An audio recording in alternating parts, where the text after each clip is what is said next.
ബഹുമാനപ്പെട്ട അധ്യാപകരെ, പ്രിയപ്പെട്ട കൂട്ടുകാരെ, ഞാൻ നിരഞ്ജന കൃഷ്ണായു, ഗവൺമെന്റ് DVHSലെ 7ാം ക്ലാസ് വിദ്യാർത്ഥിനി. ഇന്ന് ജൂലൈ 5 ബഷീർ അനുസ്മരണ ദിനം. മലയാള സാഹിത്യത്തിലെ ബേപ്പൂർ സുൽത്താൻ എന്നറിയപ്പെടുന്ന വൈക്കം മുഹമ്മദ് ബഷീർ 1994 ജൂലൈ 5 നമ്മോട് വിട പറഞ്ഞു.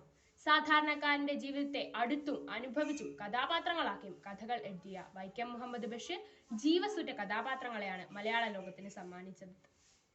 1908 കോട്ടയത്ത് വൈക്കത്തിനടുത്ത് തലയോലപ്പറമ്പിൽ അദ്ദേഹം ജനിച്ചു. കൊച്ചു മുഹമ്മദ് എന്നായിരുന്നു അദ്ദേഹത്തിന്റെ യഥാർത്ഥ പേര്.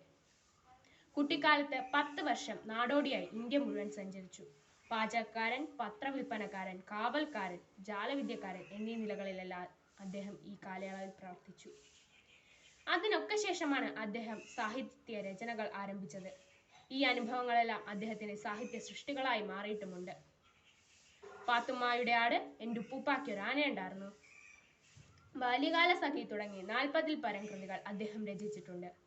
1962 കോഴിക്കോട്ടിനടുത്തുള്ള ബേപ്പൂരിൽ താമസമാക്കി സാധാരണക്കാരന്റെ ജീവിതത്തിലെ വികാര വിചാരങ്ങളും അനുഭവങ്ങളും സാമൂഹ്യ അവസ്ഥകളും പച്ചയായി വരച്ചു കാട്ടിയതിലൂടെ അദ്ദേഹം ബേപ്പൂർ സുൽത്താൻ എന്ന അറിയപ്പെട്ടു.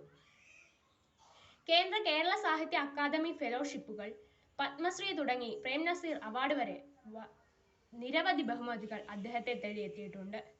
ഇന്നും ജനമനസ്സുകളിൽ നിറഞ്ഞു നിൽക്കുന്ന ഈ സാഹിത്യകാരനെ നമുക്കൊന്നുകൂടി സ്മരിക്കാം. നന്ദി, നമസ്കാരം.